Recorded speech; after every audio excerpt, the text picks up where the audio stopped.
But before we start, please subscribe our channel and click the notification bell. But she's called the markings angel wings. Every mom remembers the moment she held her baby for the first time, looking down at the swaddled newborn with the most love she's ever felt in her heart. But for Stephanie Brown from Fenstanton in the UK, that moment of bliss was overshadowed when she noticed something unusual on her baby's back. The new mom had spotted something not quite right on her son Oliver's skin. It was at birth when he was given to me that I noticed that there was a purple mark, she told SWNS TV. Brown then realized that the mark stretched all the way down her son's back. At first, though, she thought it was just a bruise, but then she found out instead that it was a large mole. In the grand scheme of things, being born with a mole didn't set Oliver apart from the fray. Indeed, approximately 1 in every 100 babies is born with such markings. These moles may shift color and shape over time, and they can appear and disappear too. And so when a mole appears on a newborn baby, doctors don't worry too much. But Oliver's mole was much larger than the average fleck or birthmark. In fact, it stretched the whole way down from the base of his neck, across his shoulders, and down his spine. Consequently, doctors knew this was something out of the ordinary. Soon after he was born, medics diagnosed Oliver with congenital melanocytonic nevus, CMN. The condition, which causes large moles and birthmarks like Oliver's to develop, affects 1 in every 100 people. These moles are different than the average birthmark, as they normally measure more than a centimeter in diameter and grow as the child grows too. Unfortunately, this condition can leave children vulnerable to the most dangerous types of skin cancer.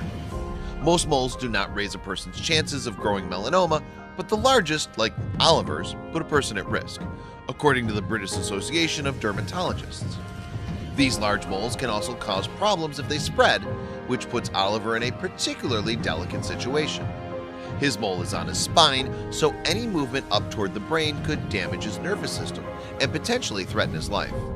Of course, Oliver's doctors know this and have kept a close eye on the boy since he was born. Brown told SWNS TV that at 6 months she took her baby for an MRI to make sure there weren't any complications from growths on his brain or spine. Fortunately, that was all given the all clear, she continued. Now she and her son check in with doctors every 3 months to make sure his skin is still its healthiest. The Browns are also diligent in their protection of their son's skin since he's so susceptible to cancer. In fact, they rely on a sunsuit and prescription-strength sunblock to prevent Oliver's mole from any damaging sun exposure. Despite all this, Stephanie maintains a positive attitude about her son's diagnosis and the extra motherly duties it entails. Oliver's one of the fortunate ones, she told Mason's news service. Some children are riddled with moles and even get them on their eyelids. Our experience so far has been a positive one, she told SWNS TV. It's not always the case with others, I'm sure, but for us it's been plain sailing. It's just purely cosmetic from his skin point of view, and obviously we're monitored every 3 months for any changes in the skin, so we should be quite good.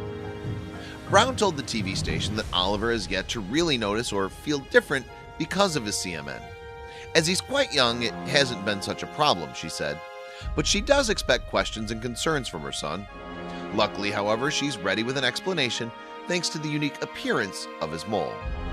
Oliver's once purple mole is softened to a light shade of brown and is spread across his shoulders in a shape that resembles a pair of superhero angel wings, according to his mom. And she hopes the distinctive shape will make her son feel proud of his skin. As he gets older, we would hope he can accept himself for who he is. We've got all these bits of ourselves that we do not like, and we have to accept them, she told Mason's news service. And in order to further build him up, Oliver will receive encouragement from Caring Matters Now. The UK charity supports those who suffer from CMN and their families. They're fantastic, Stephanie told the TV station. The work they do is fantastic. The family has already been involved in raising money for the organization too. Oliver has a 7-year-old brother, Josh, and a charity 10K race was held at his school to benefit Caring Matters Now. The charity needs this type of attention so that new moms are aware of the skin condition. Indeed, Lucy Hardwidge of Caring Matters Now told the Daily Mail just how vital early diagnosis is for children who have extra large birthmarks and moles so that they can avoid sun damage and skin cancer. She also lauded Stephanie's approach of telling her son he now has angel wings. When children have interesting shaped birthmarks, it's a great way of telling them about the condition and letting them know they're special. Stephanie agrees and hopes her son will be able to look past his CMN. He's wonderful the way he is, and I'm sure in the dark times he'll realize this, she told Mason's news service. For now though, he's getting along just fine, and she imagines it'll stay that way. He's lucky in the sense that he's such a cutie pop. Everyone seems to think so, and I think people will overlook his condition. Please share this video with your friends.